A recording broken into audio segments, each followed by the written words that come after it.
નમસ્કાર, આપ જોઈ રહ્યા છો સ્પાર્ક ટુડે ન્યૂઝ. અખિલ વિશ્વ ગાયત્રી પરિવાર વડોદરા જન્મ શતાબ્દી 2026 અંતર્ગત વિશેષ ગોષ્ઠી સંપન્ન થઈ. શાખ નંબર 8ના વરિષ્ઠ આદરણીય પ્રજ્ઞાપુત્રી મીનાક્ષીબેન કાબરિયા, શાખા સંચાલક લલિતાબેન, સૌના યથાર્થ મહેનત અને પુરુષાર્થ દ્વારા શાંતિકુંજ કેન્દ્રમાં 60 તુલસીના છોડનું પૂજન સાથે વિતરણ કરાયું. જન્મ શતાબ્દી 2026 અંતર્ગત વિશેષ ગોષ્ઠી રાખવામાં આવી હતી.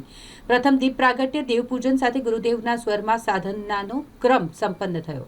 બહેનો દ્વારા સૌનું સ્વાગત અભિવાદન કરવામાં આવ્યું. મોક્ષદા એકાદશી, ગીતા જયંતિ, શ્રદ્ધેયાજીજીના અવતરણ દિવસે જે સંકલ્પોની ઘોષણા કરવામાં આવી હતી, અનિલભાઈ રાવલે તેને સાકાર કરવા માટે વિસ્તૃત સમજણ આપી. જન્મ શતાબ્દીના સ્વર્ણમી સમયમાં આપણી શું ભૂમિકા હોવી જોઈએ અને સૌમાં સાથે મળીને આપણા વિસ્તારમાં જન્મ શતાબ્દીની અલખ જગાડવા પર ભાર મૂક્યો હતો.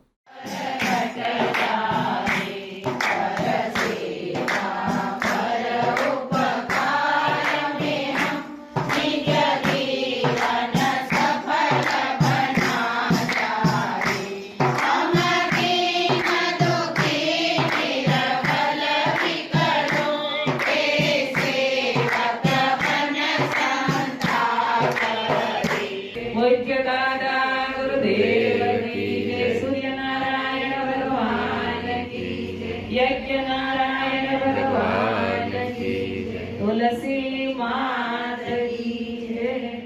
ओम यम ब्रह्म वेदांत विदो